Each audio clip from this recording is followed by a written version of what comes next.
Kita adalah makhluk yang tamak, makhluk yang serakah, yang jikalau diberikan berapapun senantiasa akan kita tengadahkan tangan kita.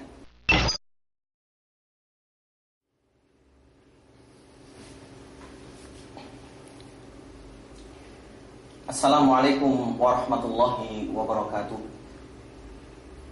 Alhamdulillah wassalatu wassalamu ala rasulillah wa ala alihi wa ashabihi wa man wala wala hawla wala quwata illa billah, amma ba'd. Para pemirsa al-akhbar rahimakumullah, alhamdulillah, kita panjatkan segala puji syukur kita kepada Allah Subhanahu wa taala yang tak hentinya senantiasa menganugerahkan berbagai macam nikmatnya kepada kita.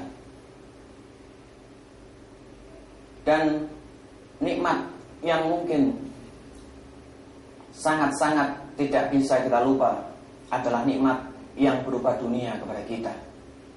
Dunia yang memang secara tabiat adalah kesenangan untuk kita sebagai seorang hamba, baik berupa keluarga, baik berupa harta, baik berupa anak-anak dan lain sebagainya, yang mudah-mudahan kita senantiasa ingat serta bersyukur pada Allah Subhanahu wa taala sehingga memberikan keberkahan dalam pada itu semua.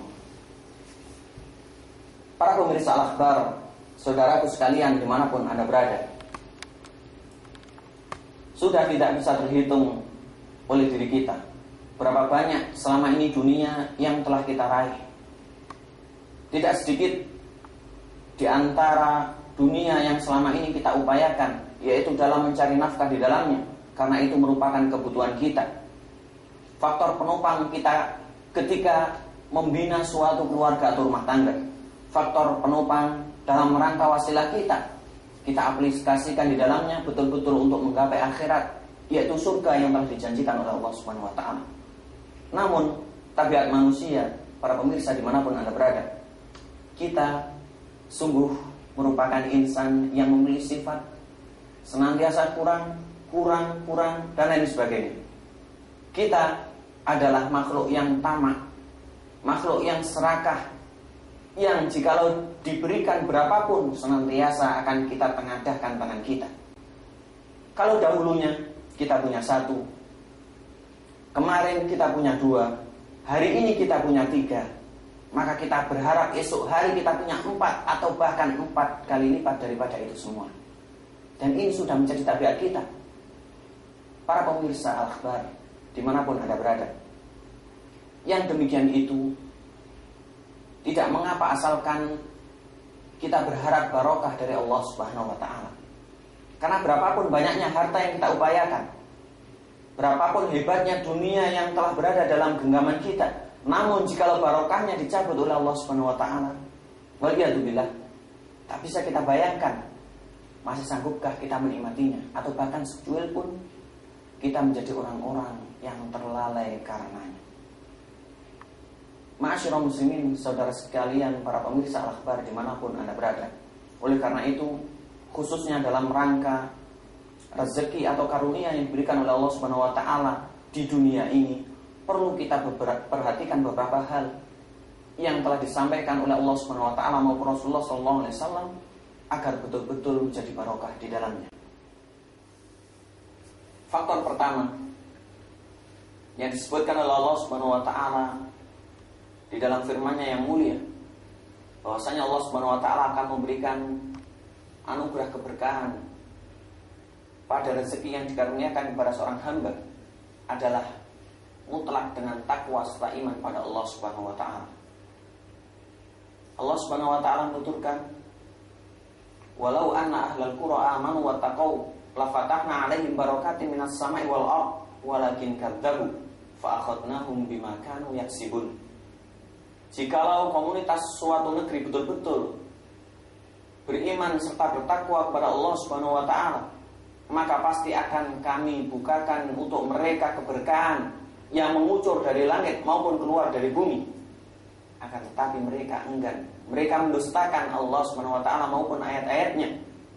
Allah Subhanahu wa taala menyiksa mereka atas apa yang mereka perbuat selama ini. Ma'asyiral muslimin, para pemirsa al-akhbar dimanapun Anda berada, oleh karena itu mutlak menjadikan rezeki seseorang betul-betul dibarokahi oleh Allah Subhanahu wa taala, sehingga sifat tamak, sifat kurang, sifat rakus sedikit demi sedikit terhindar daripadanya, adalah betul-betul dengan takwa kepada Allah Subhanahu wa taala serta beriman kepadanya.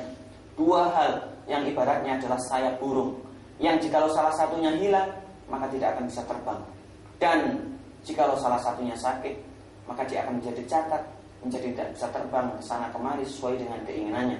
Oleh karena itu, walaupun mungkin sedikit demi sedikit kita bosan karena iman, takwa, dan lain sebagainya, seringkali diingatkan oleh para dai, seringkali dikumandangkan oleh para ulama, janganlah kita seperti itu.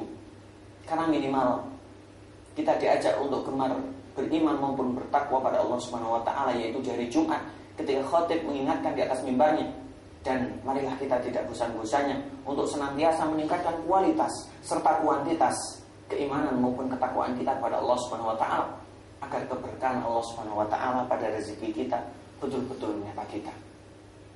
Kemudian hal kedua yang menjadikan Allah Subhanahu wa taala menurunkan keberkahan pada rezeki serta karunia kepada kita adalah kita senantiasa berdoa kepada Allah Subhanahu wa taala, memohon keberkahan di dalamnya. Jangan sampai Allah Subhanahu wa taala yang telah mengaruniakan rezeki kita lalaikan. Agar jangan sampai Allah Subhanahu wa taala yang memberikan kepada kita segala sesuatu yang kita inginkan, kita kufuri. Oleh karena itu, sungguh mulia orang-orang yang dengan karunia Allah Subhanahu wa taala bertambah keimanan, bertambah ketakwaan, bertambah dekatnya kepada Allah Subhanahu wa taala. Dan sungguh kasihanlah mereka-mereka yang karena rezeki yang diberikan oleh Allah Subhanahu wa taala kepadanya semakin jauh bahkan lupa serta lalai dari Allah Subhanahu wa taala. Naudzubillah tsumma naudzubillah. Oleh karena itu Rasulullah sallallahu alaihi wasallam sebagaimana diriwayatkan di dalam hadis riwayat Al-Imam At-Tirmidzi rahimahullah taala, beliau senantiasa memohon keberkahan.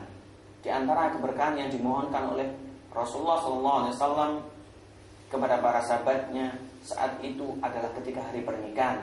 Rasulullah mengatakan, barakallahu laka wa baraka alaika wa jama'a bainakuma bi khairin. Mudah-mudahan Allah Subhanahu wa taala senantiasa memberikan keberkahan kepadamu dan mengaruniakan keberkahannya kepadamu pula, serta mengumpulkan kalian berdua dalam kebaikan. Demikian pula dalam riwayat yang lain, Rasulullah SAW memberikan atau memohonkan barokah kepada Allah Subhanahu wa taala teruntuk bayi yang baru dilahirkan, teruntuk umatnya, teruntuk orang-orang yang memberikan makan, maupun menganjurkan kepada kita untuk berdoa atas apa yang telah dirizkikan oleh Allah Subhanahu wa taala kepada kita, sebagaimana dalam sebuah riwayat yang dihasankan oleh Al-Imam Al-Albani rahimahullahu taala.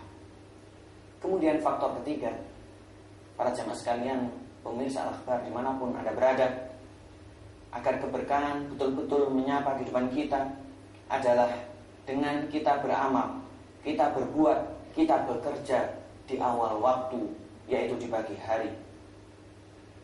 Pagi hari merupakan anugerah dari Allah Subhanahu wa taala. Pagi hari merupakan nikmat yang luar biasa, yang karena itu kita akan ditanya oleh Allah Subhanahu wa taala, kita isi dengan apa pagi hari kita? Akankah dengan tidur melepas lelah di atas kasur? Ataukah dengan bercanda, melepas ria bersama para saudara? Ataukah dengan hura-hura bersama rekan-rekan kita yang tidak tahu berujung kemana? Marilah kita pergunakan waktu pagi kita untuk mengingat Allah Subhanahu wa taala, berzikir kepadanya. Atau marilah kita pergunakan waktu pagi kita untuk betul-betul bekerja mencari nafkah, mencari ridha Allah Subhanahu wa taala, agar rumah tangga kita tidak terlantar. Marilah kita ingat ketika Rasulullah SAW berdoa memohon keberkahan untuk umatnya kepada Allah Subhanahu wa taala. Rasul mengatakan, Allahumma barik li ummati fi bukuriha. Ya Allah, limpahkanlah keberkahan teruntuk umatku di waktu paginya. Para pemirsa Al-Akhbar dimanapun Anda berada, memang kalau kita turuti mata kita, maka senantiasa ingin terpejam. Memang kalau kita ingin turuti diri kita, nafsu kita, senantiasa kita ingin bercanda, bergurau, mengobrol kesana dan kemari. Oleh karena itu betul-betul kita optimalkan waktu pagi, waktu subuh, waktu yang betul-betul di dalamnya ada barokah dari Allah Subhanahu wa taala. baik itu secara aplikasi ibadah maupun aplikasi muamalah maupun dalam aplikasi kita dalam mencari nafkah. Para pemirsa dimanapun Anda berada, rahimakumullah, 3 kunci yang menjadi pembuka keberkahan rezeki kepada seorang hamba. Yang pertama adalah mutlak bertakwa serta beriman pada Allah Subhanahu wa taala. Kemudian yang kedua adalah memperbanyak doa kepada Allah Subhanahu wa taala, memohon keberkahan darinya. Dan yang ketiga adalah mengoptimalkan waktu pagi hari. Waktu mulainya ditabuh oleh Allah Subhanahu wa taala hari, yaitu adalah selepas waktu subuh. Jangan sampai di waktu itu kita menjadi orang-orang yang lalai dari ibadah maupun daripada dunia kita, yang dengannya kita menghidupi keluarga dan yang dengannya kita mencari jalan keridhaan Allah Subhanahu wa taala. Jangan sampai kita menjadi orang-orang yang lalai karena menuruti hawa nafsu, menuruti mata kita, menuruti punggung kita untuk dekat-dekat dengan kasur atau tempat tidur kita. Oleh karena itu para pemirsa al-akhbar, ma'asyiral muslimin dimanapun Anda berada, rahimani wa rahimakumullah, kita bermohon kepada Allah Subhanahu wa taala, mudah-mudahan senantiasa dilekatkan kepada kita ketakwaan serta keimanan kepadanya. Demikian pula kita berbanyak doa keberkahan kepada Allah Subhanahu wa taala teruntuk rezeki yang telah diberikan kepada kita, ataupun kita doakan keberkahan untuk saudara-saudara kita pada momen-momen yang telah diajarkan oleh Rasulullah SAW, serta kita optimalkan waktu pagi yang telah dianugerahkan oleh Allah Subhanahu wa taala, baik itu untuk berzikir kepadanya, untuk mencari ilmu, untuk memulai aktivitas, ataupun mencari ma'isyah atau nafkah teruntuk kebutuhan rumah tangga serta keluarga kita.